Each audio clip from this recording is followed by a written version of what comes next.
Korea has test-fired an intercontinental ballistic missile with the potential range to reach the mainland United States. The overnight launch comes as U.S. Defense Secretary Lloyd Austin warns that North Korea has sent some 10,000 troops to train in eastern Russia, with some already moving closer to Ukraine. So for more on this, I want to bring in CBS News national security correspondent Charlie D'Agata, who's joining me from the Pentagon to talk about this. So this is a big deal, Charlie. It is a big deal, Vlad. First of all, we have to talk about the timing, right? It's no coincidence that this test happened on the same day that the South Korean defense minister and the foreign minister are here in D.C. There's going to be a news conference later with Defense Secretary Lloyd Austin and Secretary of State Antony Blinken. In fact, yesterday, genuinely, just down the hall, the South Korean defense minister said it was likely that North Korea would test an ICBM soon.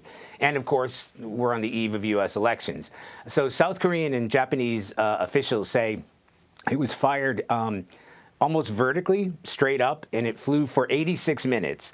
It reached a height of more than 4,300 miles before falling into the sea.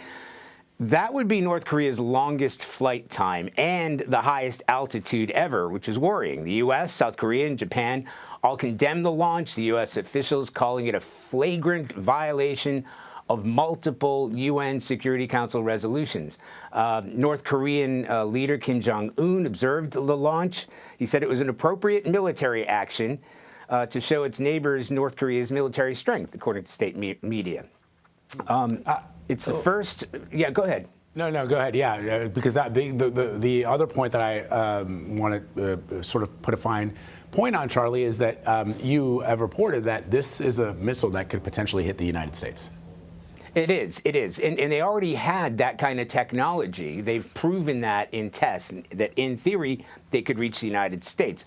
The question is, were they testing it to carry a larger warhead? And that, of course, is concerning. They've had the distance. Now what can you put on it? So the DoD said they're aware of the launch in the official statement that they came out with, and they urged North Korea to refrain from further unlawful and destabilizing acts, in their words.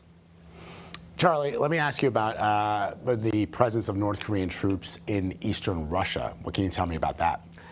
Yeah, so just yesterday, again, in that press conference, the defense secretary said that the North Korean troops in Russia were, not surprisingly, at the top of the agenda in those meetings, and we're bound to hear more about it later in a briefing this afternoon. But we learned that the North Korean soldiers have been given Russian uniforms, they're carrying Russian weapons, and they are headed toward eastern Ukraine.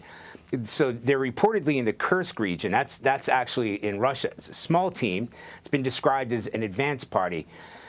Whether they're going to engage in combat inside Ukraine itself or fight Ukrainian troops in Russia, that's an open question that the Defense Secretary really couldn't answer.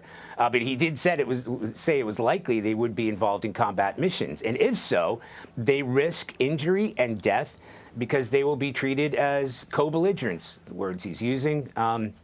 And the Ukrainians can use whatever force they have, whatever weapons they have, and that, of course, includes U.S. weapons. All right, Charlie D'Agata with some ominous news for us this morning from the Pentagon. Thank you, Charlie. Appreciate it. Thanks, Vlad.